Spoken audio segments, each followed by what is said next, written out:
So, for the first time in this class, we are going to jump back into the schematic and actually start building in here.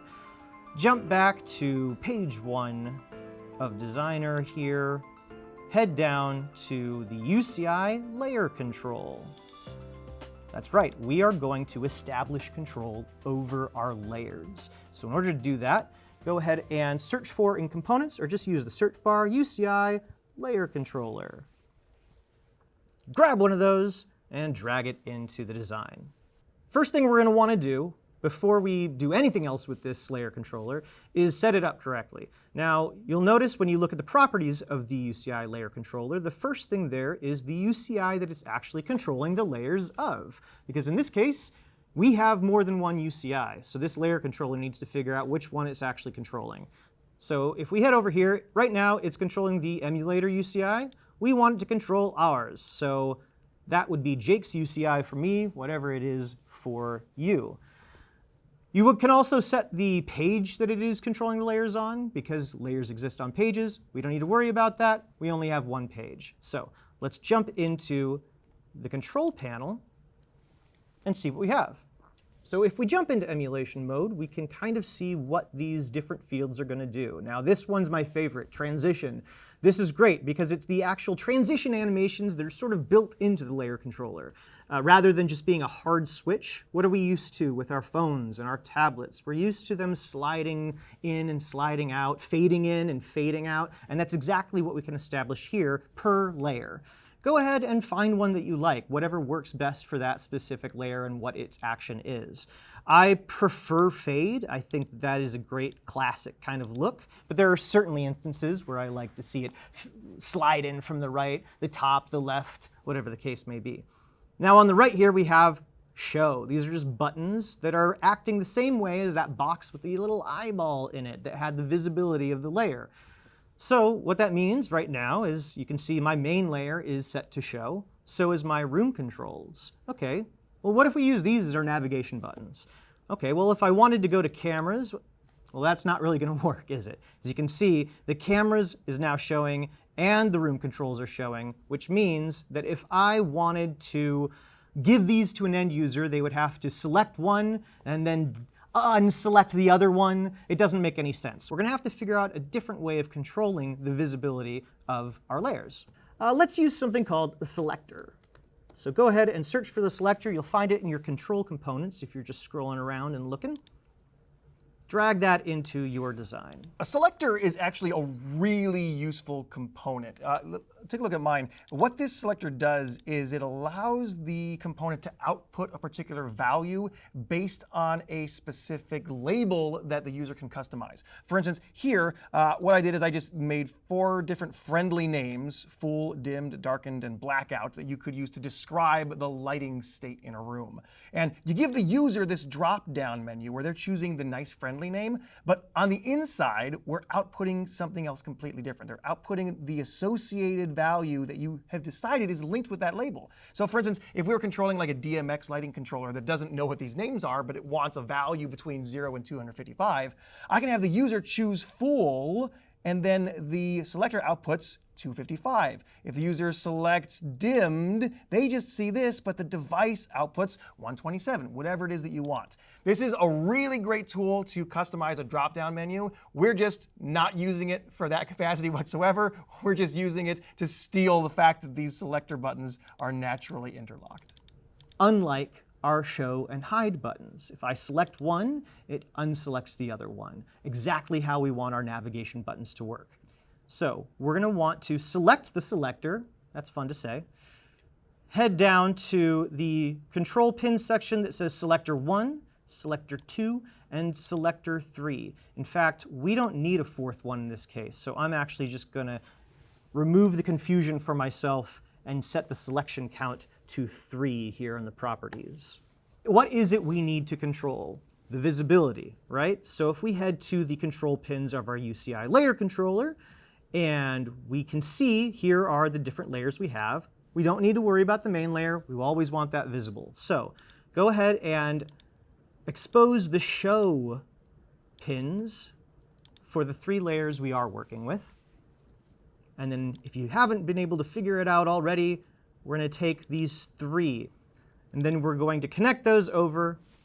And now these 3 buttons are doing exactly what we need them to do for navigation purposes for our UCI. So I will go ahead and select all 3 of those with Control-C. I'll copy them, head over to my UCI.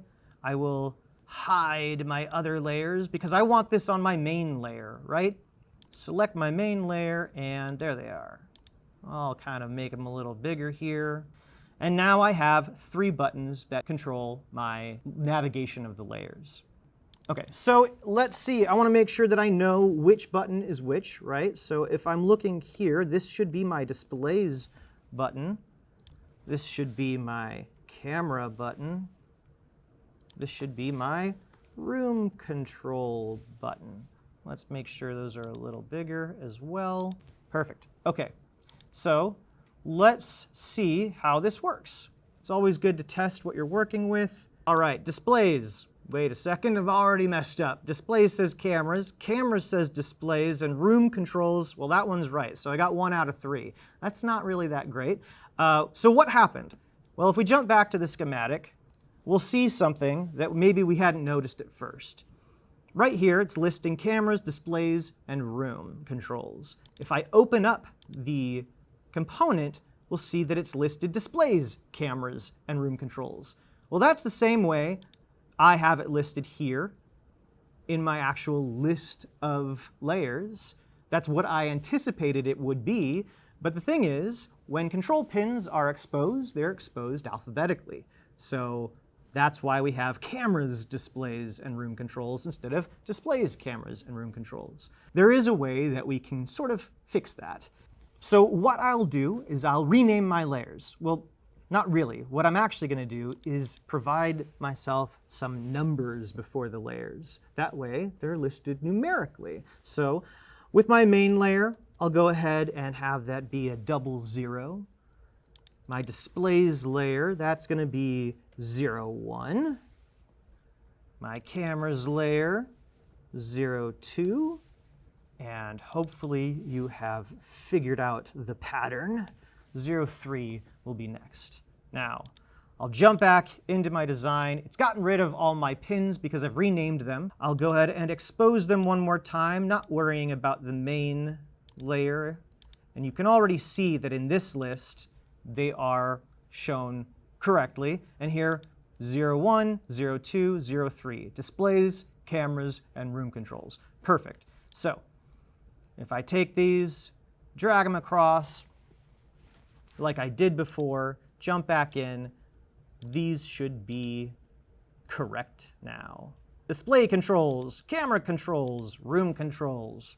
Perfect. All right, got it on the second try. So now we have been able to establish some sort of navigation. I'm just going to go ahead and reorder these a little bit. If you right-click on a group of controls, you'll get a lot of edit, align, distribute, pack, order. These are really helpful. Go ahead and play with them, explore them. They're really helpful in kind of creating an established order and spacing throughout all of your controls. So keep that in mind as you go through any of the UCIs you start building out.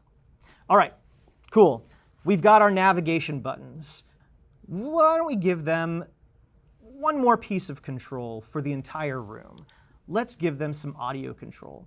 So I am going to head up here to this 3-channel gain. This is the last stop before the audio goes to the rest of the room. And I'm going to grab the audio control from here. So go ahead and select the gain knob within the component. I'll hit Control-C to copy it. Head back to my UCI. And I'm going to put the gain knob on the main layer. Please don't ever do this. Putting a gain knob on a UCI that is meant for your average end user will be catastrophic, most likely. It is not easy to use when you're not familiar with how it actually works. A lot of people will see something like this and think that they need to push the button and then swivel it around like that to get the audio to change. That's not actually how it works. It's actually a drag up and down, but that's not intuitively going to be in their minds when they first see this thing. What we want instead is to change the way this control is presenting itself, right? And to do that, why don't we go ahead and head to the properties of the control, and the first thing you'll see is presentation. Right now, it's presenting as a knob. If I hit this drop down, I have a few more options. Let's set it to something that would be a little bit more easy for someone to use, a bit more intuitive. Let's use the fader right here. Already this is a bit better, right? As a control in itself on a UCI, it's not taking up a bunch of room. It's really easy. It's just a slide up and down. Your average end user is going to be able to work with it very easily and understand that the top is loud, the bottom is quiet. If we dive a little bit into kind of the UX mentality, the right side is a pretty good place to put a fader, because those that know where a fader is on a mixing console, for example, that master fader is generally on that far right side. But sometimes you might want to shake it up. Sometimes other devices you have maybe have like a little horizontal audio fader on your tablet, something like that. By the way, if you do want to make a fader horizontal, I have a lot of people always ask me, hey, where's the rotate option in Q-SYS? And that's not what you're looking for. If you ever want to make a fader horizontal, just drag this so that it is wider than it is tall. So fat. And then it becomes a horizontal fader. So that's what you're looking for. Anyways, sorry. What other audio controls are we giving them? Let's give them a mute button. I'll hit Control-C to grab that one again. Control-V, place it down here. I'll kind of make it a little bigger here. Yeah, that's not bad for now. Before we move into actually establishing more control, we want to make sure that we make it look cool. We'll do that in the next video, so go ahead and jump on over there and we'll get into styles. See you there.